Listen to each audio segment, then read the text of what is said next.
Tapi tanda-tandanya mimpi Presiden Prabowo untuk menjadikan Kim-Plus sebagai koalisi permanen sudah mulai retak, dan upayanya untuk menjadikan pemilu tahun 2029 itu mulus menjadi periode kedua dia ini tidak semudah yang dia pikirkan ya. Kita melihat sinyal retaknya koalisi Indonesia Maju Plus itu dengan munculnya bocoran dari politisi Partai Demokrat Benny Kabudharman bahwa ada upaya, dia tidak menyebutnya penguasa, tapi kita bisa simpulkan itu ada upaya dari penguasa untuk membatalkan putusan Mahkamah Konstitusi yang telah menghapus ambang batas presidensial threshold melalui revisi Undang-Undang Pemilu yang akan segera dibahas di DPR. Benny Kabudharman melalui sebuah opini di harian Kompas menyebutnya sebagai kudeta halus hak konstitusional. Saya ajak Anda menyimak apa yang ditulis oleh Wakil Ketua Umum Partai Demokrat di Kompas ID edisi 21 Juni 2026. Sudah 2 pekan yang lalu, tapi kelihatannya media dan kita sendiri lebih sibuk hiruk pikuk itu persidangan dari mantan Presiden Joko Widodo. Bukan Joko Widodo yang disidangkan, tapi Dr. Tifah yang mempersoalkan keaslian ijazah Jokowi. Kita kelihatannya sibuk begitu, juga fokus kita juga pada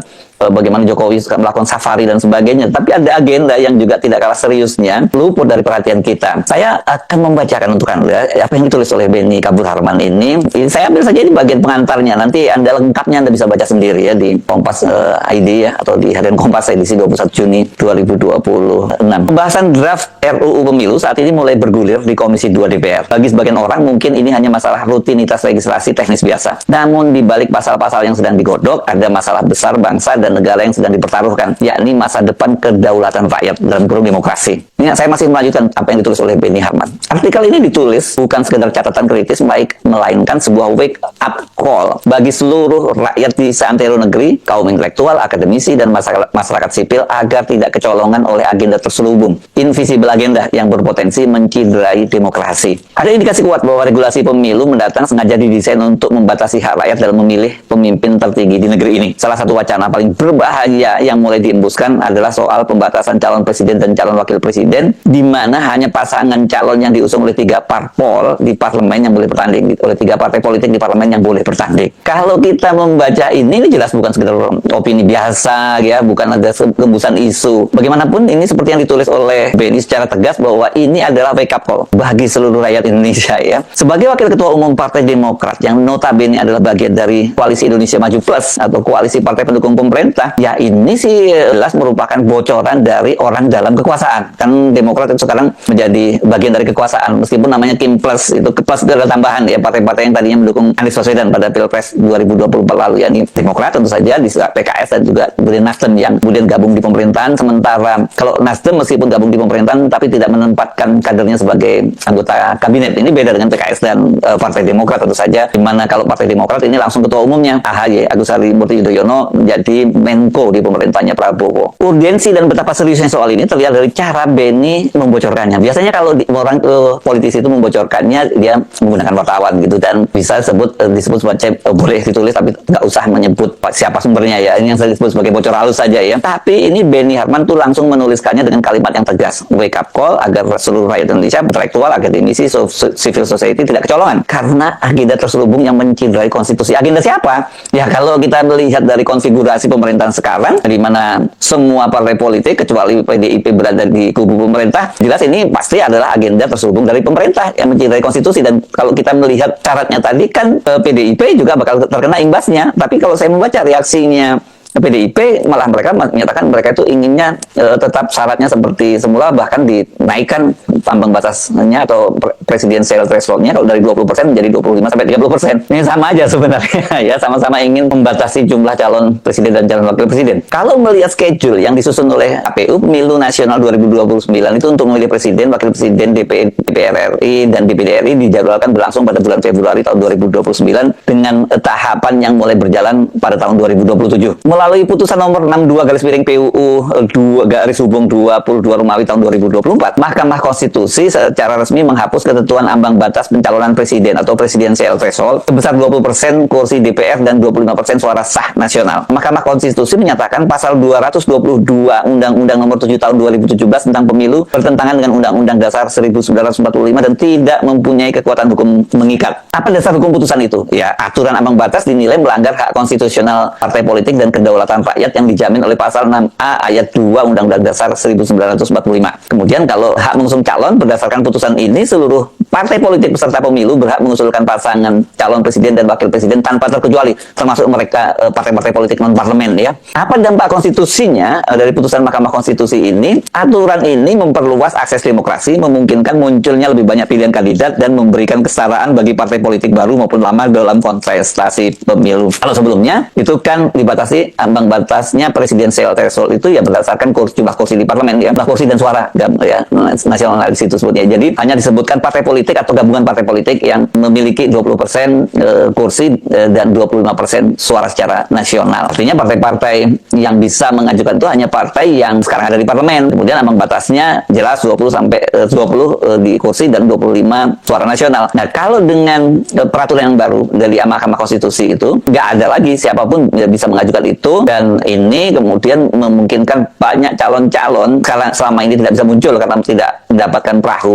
tidak mendapatkan partai pengusung, mereka tidak maju. Namun dengan revisi Undang-Undang Pemilu, maka dengan kewenangan DPR membuat undang-undang, ya keputusan Mahkamah Konstitusi itu bisa langsung diamputasi. Dan ini bahayanya tentu pertama itu berarti pemerintah membangkang terhadap konstitusi. Yang kedua, itu tadi dampaknya partai-partai politik ini nantinya tidak bisa mendukung sendirian kecuali kalau sudah tergabung dalam setidaknya tiga partai politik. Benar bahwa sudah ada bantahan dari partai-partai pendukung penguasa, misalnya Gerindra yang membantah tidak ada rencana semacam itu. Golkar juga menyatakan seperti itu. Bahkan ini kalau saya baca Ketua Komisi 2 Rifki Nizami Karsayuda yang notabene adalah kader Partai Nasdem dan sekarang juga partai pendukung pemerintah menyatakan belum pernah ada pembahasan semacam itu. Namun saya yakin, bahkan aku yakin ya, dengan posisinya sebagai Wakil Ketua Umum Partai Demokrat, Benny Kaharman itu tidak asal menulis. Dan saya kira ini Partai Demokrat juga pasti sudah menghitung bahwa apa yang ditulis oleh Benny Kaharman ini bisa mengganggu keharmonisan Partai Koalisi Indonesia Maju Plus dan khususnya dalam hubungan Partai Demokrat dengan Presiden Prabowo Subianto. Ya karena kalau dalam situasi semacam ini, kalau kemudian undang-undang itu digolkan, ya yang akan diuntungkan adalah incumbent dalam hal ini Presiden Prabowo Subianto. Bocoran dari Benny Harman ini walaupun sudah dibantah, ini menyiratkan beberapa hal kepada kita ya. Yang seperti saya sebutkan tadi, pertama sebagai politisi Partai Demokrat dan merupakan anggota koalisi pendukung pemerintahan Kimpres, dia pasti tahu apa yang sedang dibahas di internal koalisi pemerintah. Tentu saja seperti saya sebutkan tadi, kalau dia membocorkannya ini bisa mengganggu hubungan Partai Demokrat dengan Partai Gerindra setidaknya begitu. Tetapi dia kemudian mengambil risiko dengan menulisnya, bukan hanya sekedar membocorkan kepada wartawan. Jelas ini dia menganggap ada urgensinya, situasinya sudah darurat, dan sebagai partai politik yang jumlah kursinya itu sekarang dia termasuk paling kecil di parlemen, dia tidak punya kekuatan untuk mencegah itu. Dia kemudian mengajak seluruh rakyat Indonesia untuk menyuarakan menentang soal ini, begitu ya. Seperti yang saya sebutkan tadi, ini konsekuensinya kedua, kalau dia nggak membocorkan ini, kan ini dampaknya akan sangat buruk ya terhadap praktek kita berbangsa dan bernegara. Ini praktek yang sudah dilakukan sejak eranya Joko Widodo ketika. Halo semuanya, kembali lagi bersama saya. Hari ini kita bahas kabar yang sangat heboh dengan judul yang cukup mengejutkan. Perang antara Prabowo Jokowi, perang antara Prabowo dan Jokowi. Jokowi sudah tak bisa diselamatkan, semuanya berakhir. Banyak yang berkata, benarkah hubungan kerjasama politik yang terjalin sejak Pilpres 2024 kini berubah menjadi permusuhan terbuka?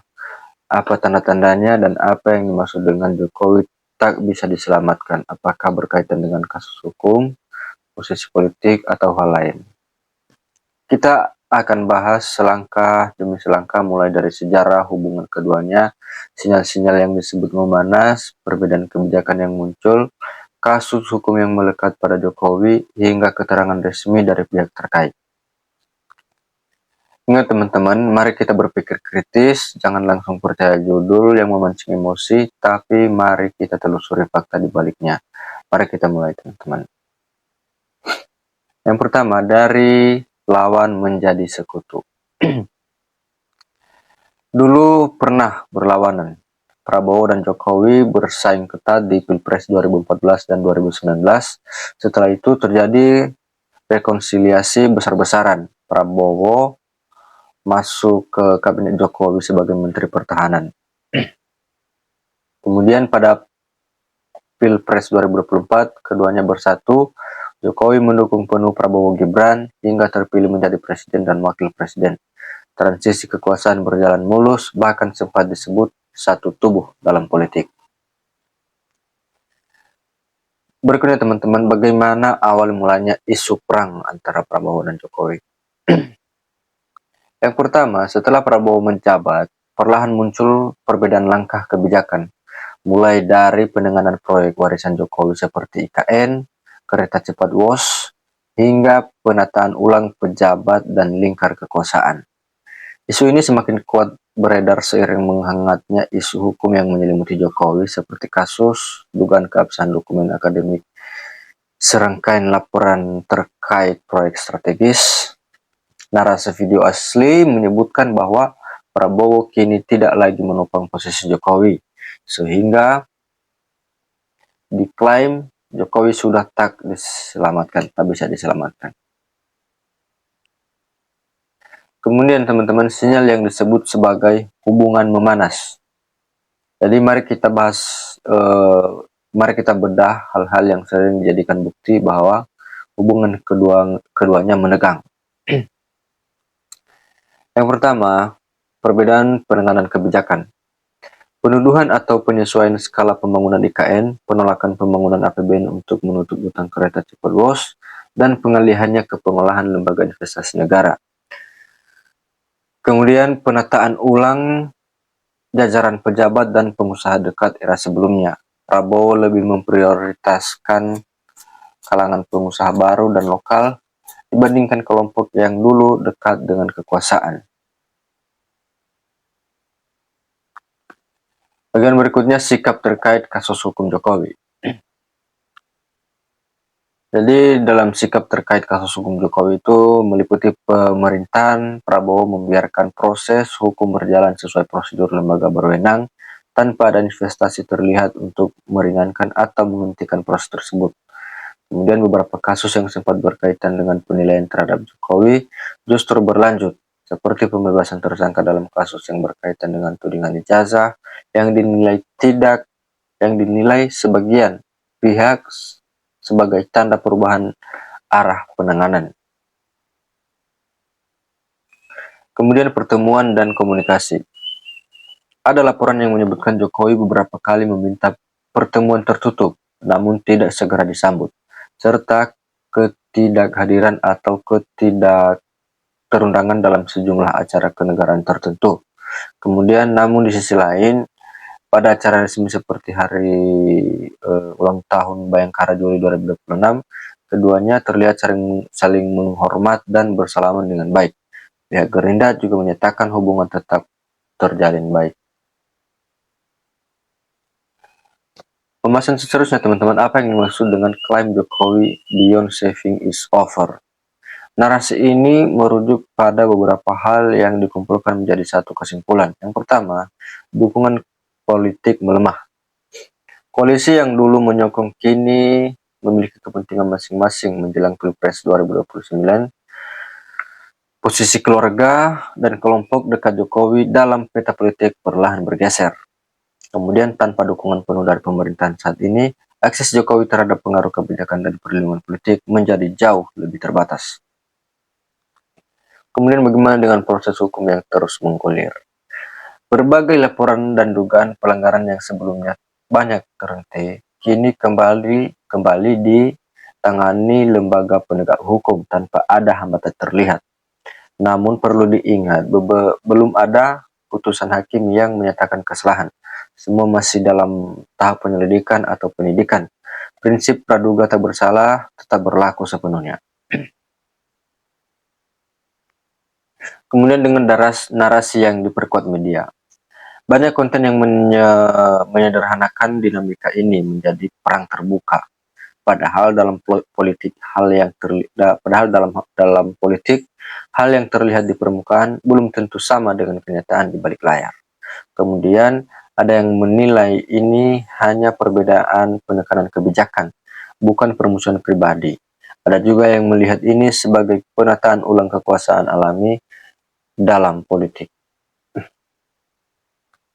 Kemudian dengan fakta melawan narasi, teman-teman. Mari kita lihat secara berimbang. Beberapa hal yang teramati selama beberapa waktu ini. Yang pertama, ada perbedaan arah kebijakan pada sejumlah proyek warisan masa lalu. Proses hukum yang menyentuh nama Jokowi berjalan sesuai jalur lembaga berwenang tanpa intervensi yang terlihat dari istana. Kemudian kedekatan politik yang sangat erat pasca Pilpres 2024 kini terlihat lebih menjaga jarak. Beberapa hal yang belum terbukti, teman-teman. Yang pertama, belum ada pernyataan resmi dari Prabowo maupun pihak Jokowi yang menyatakan adanya permusuhan atau perang terbuka. Kemudian klaim Jokowi juga sudah tak bisa diselamatkan adalah penilaian subjektif pembuat konten asli, jadi bukan kenyataan hukum maupun politik yang pasti. Kemudian banyak kabar yang beredar, belum terkonfirmasi sumbernya, dan berpotensi berubah seiring perkembangan waktu. Ada beberapa sudut pandang pengamat di sini, teman-teman. Yang pertama, sebagian menyebut ini fase alami. Saat masa jabatan berakhir, pengaruh mantan pemimpin memang perlahan menurun, dan pemerintahan baru memiliki jalannya sendiri. Kemudian, sebagian lain mengingatkan jangan terburu-buru menyimpulkan sebagai konflik pribadi. Kemungkinan besar, ini soal prioritas kebijakan dan kepentingan politik jangka panjang. Bagaimana kita harus menyikapi kabar ini, teman-teman? Yang pertama, bedakan judul dengan isi. Judul yang sensasional dibuat agar ditonton, tapi belum tentu mencerminkan fakta utuh. Kemudian percaya sumber resmi, cek pernyataan dari Istana Kepresidenan, cek pernyataan dari Istana Kepresidenan, Kejagung, Polri, atau media berita terpercaya. Hindari informasi yang hanya berdasarkan dugaan atau narasi sepihak. Kemudian jangan menghakimi sebelumnya terkait isu hukum, kita hormati proses hukum yang berjalan. Belum ada putusan berarti belum ada yang bersalah. Kemudian pahami dinamika politik. Hubungan tokoh politik bisa berubah sesuai kepentingan bangsa, bukan semata-mata karena permusuhan pribadi.